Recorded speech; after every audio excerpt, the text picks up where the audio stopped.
ফিলিস্তিনের গাজায় ইসরায়েলি গণহত্যার প্রতিবাদে বিক্ষোভের সময় বাটা শোরুম ও কয়েকটি রেস্তোরাঁ সহ বিভিন্ন ব্যবসা প্রতিষ্ঠানে ভাঙচুর ও লুটপাটের ঘটনায় ৪৯ জনকে গ্রেপ্তার করা হয়েছে।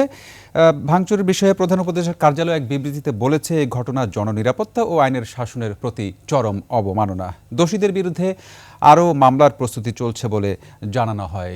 প্রতিনিধিদের তথ্যচিত্রে ডেস্ক রিপোর্ট।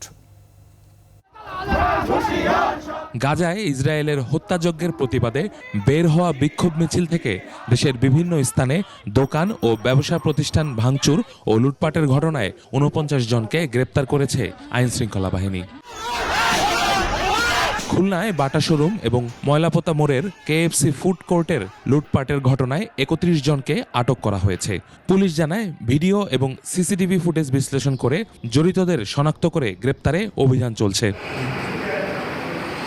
গাজীপুরের বোর্ডবাজারে বাটা শোরুম সহ কয়েকটি হোটেলে হামলা ও ভাঙচুরের ঘটনায় ৪ জনকে গ্রেপ্তার করেছে যৌথ বাহিনী। ঘটনাস্থলের সিসিটিভি ক্যামেরা পর্যবেক্ষণ করে এই ঘটনার সাথে সম্পৃক্ত ৪ জনকে গ্রেফতার করেছে।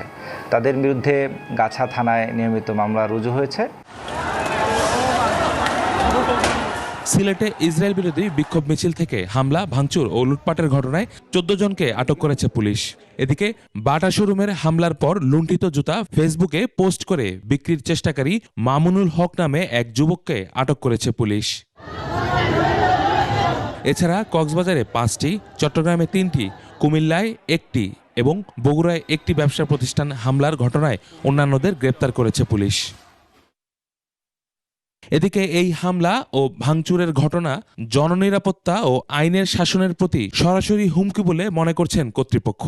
এক বিবৃতিতে জানিয়েছে প্রধান উপদেষ্টার কার্যালয়, দায়ীদের বিরুদ্ধে তদন্ত চলমান রয়েছে। ইউসুফ হাসান নাইম, একুশে টেলিভিশন।